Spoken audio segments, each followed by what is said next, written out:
খাস কলকাতার প্রাণকেন্দ্র মির্জা গালিব স্ট্রিট দমকলের যে মূল অফিস অর্থাৎ কিনা হেডকোয়ার্টার, সেই হেডকোয়ার্টারের ঠিক একটা বিল্ডিং আগেই যে হোটেল রয়েছে সে বহুতল, সেই বহুতলেই হোটেল চলছিল। যে হোটেলে অপ্রশস্ত গলি, অপ্রশস্ত পরিসর, শুধু তাই নয় অগ্নি নির্বাপন ব্যবস্থা নেই, একাধিক আবাসিককে সেখানে রাখা হয়েছিল। সেই সব আবাসিকদের মধ্যেই 9 জনের মৃত্যু হয়েছে, তেমনটাই কিন্তু এখনো পর্যন্ত প্রশাসন সূত্রে খবর।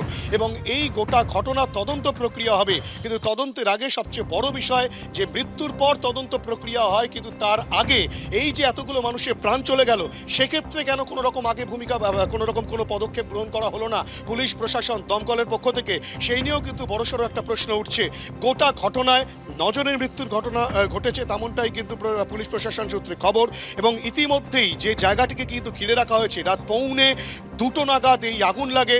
এই আগুনের ভয়াবহতা যতটা না বেশি ছিল, আগুনে যে গোটা হোটেল গ্রাস করে নিয়েছিল তেমনটা নয়, বাইরে থেকে দেখে বোঝার উপায় নেই, কিন্তু ভিতরে সেই যে অগ্নিকাণ্ডের ঘটনা ঘটেছে, সেই অগ্নিকাণ্ডের ঘটনার জেরে প্রচুর পরিমাণে ধোঁয়া গোটা হোটেল ছেয়ে গিয়েছিল, এবং যে কারণে কিন্তু এই আগুন লাগার পরিস্থিতি তৈরি হয়। আপনারা কি ছিলেন রাত্রেবেলা?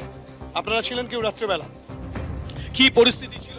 পরিস্থিতি ছিল, আমরা ঢুকলাম কালকে মোটামুটি 9:30টার দিকে, এই হোটেলে স্টে করলাম। হোটেলে স্টে করার পর খাওয়া দাওয়া করে মোটামুটি 12টা নাগাদ ঘুমিয়ে পড়লাম। তো ঘুমিয়ে পড়ার পর হঠাৎ মোটামুটি 2টো নাগাদ দুটো মহিলার আর্তনাদ শুনতে পেয়ে কিন্তু আমরা গেটটা খুলি, গেট খুলে দেখছি খোলা মাত্র প্রচণ্ড ধোঁয়া কিন্তু আমাদেরকে গ্রাস করে নিল। গ্রাস করে নিয়ে কোন ফ্লোরে হচ্ছিল এটা? ওটা আমরা তখন ছিলাম 3rd ফ্লোরে, কিন্তু ঘটনাটা ঘটেছে 2nd ফ্লোর। নিয়ে তারপর তাড়াতাড়ি করে ব্যাগ ফ্যাগ উঠাতে লাগলাম। তা করতে করতে আপনার ফায়ার ব্রিগেডের অফিসাররা গিয়ে আমাদেরকে ওখান থেকে উদ্ধার করে নিচে নামিয়ে আনে। আপনারা কতজন? আপনারা কি তার মানে এই হোটেলে এসেছিলেন? হোটেলের আবার এসেছিলাম কালকে মোটামুটি 9:30 নাগাদ। কোথা থেকে এসেছিলেন? আমরা এসেছি রামপুরহাট, বীরভূম রামপুরহাট। বীরভূম থেকে এসেছিলেন রামপুরহাটে। আচ্ছা, এইখানেই যে ঘটনা ঘটলো, এই যে হোটেলে আপনারা তো ছিলেন, হোটেলের গলিগুলো কি একেবারে অপ্রশস্ত, বেরোনোর কোনো রাস্তা নেই? না, একদম ছোট, তবে সিঁড়ি আছে, সিঁড়িটা বড়, কিন্তু ওই টাইমে বেরোনো সম্ভব নয়, কেননা ফায়ার ব্রিগেডের অফিসাররা যদি না যেত ওখানে আমরা বেরোতে পারতাম না। আনুমানিক আপনি একেবারে স্পষ্ট হয়তো বলতে পারবেন না, আনুমানিক কতজন ছিলেন এই হোটেলে? বলা মুশকিল। তো কতগুলো ঘর আছে জানতে পেরেছেন? না, আমরা ছিলাম এই মারিয়াম গেস্ট হাউস, ওখানে মোটামুটি আপনার 10 থেকে 11টা রুম আছে। আপনাদের হোটেলটাতে? আমাদের হোটেলটাতে না, আমাদের হোটেলটা পাশের নিচেরটাই, 2nd ফ্লোরে, আমরা ছিলাম 3rd ফ্লোরে। আপনারা ছিলেন 3rd ফ্লোর, 2nd ফ্লোরে তো আগুনটা লেগেছে, মানে 3 তলায় আগুনটা লেগেছে। হ্যাঁ হ্যাঁ, 3 তলায়। এই আপনাদের হোটেল বা নিচের তলায় যেখানে আগুন লেগেছে, এখানে কোনো রকম কোনো অগ্নি নির্বাপন ব্যবস্থা খেয়াল করেছেন? মানে আগুন লাগালে যে যদি আমরা যে টাইমে খবর পাই, আমরা মোটামুটি আপনার 2:15 নাগাদ খবর পাই, তখন আমরা অগ্নিকাণ্ড কিছু দেখতে পাইনি, শুধু ধোঁয়া দেখতে পেয়েছি। আচ্ছা, মানে এখানে কি একাধিক হোটেল রয়েছে? হ্যাঁ, একাধিক হোটেল রয়েছে। বেরোনোর রাস্তা একটা? হ্যাঁ, সিঁড়ি একটাই। সিঁড়ি প্লাস লিফট।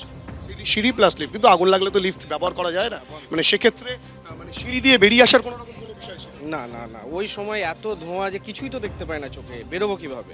বেরোবার কোনো রাস্তায় দেখতে পাচ্ছি না। তা করতে করতে 2টো অফিসারকে দেখলাম, ওনারা আমাদেরকে বললো তাড়াতাড়ি তোমরা আমাদের সঙ্গে এসো, নিচে তাড়াতাড়ি যাও, নাহলে এখানে থাকলে তোমাদের বিপদ আছে। গোটা এলাকাটা কি ধোঁয়ায় ভরে গেছিল হোটেল?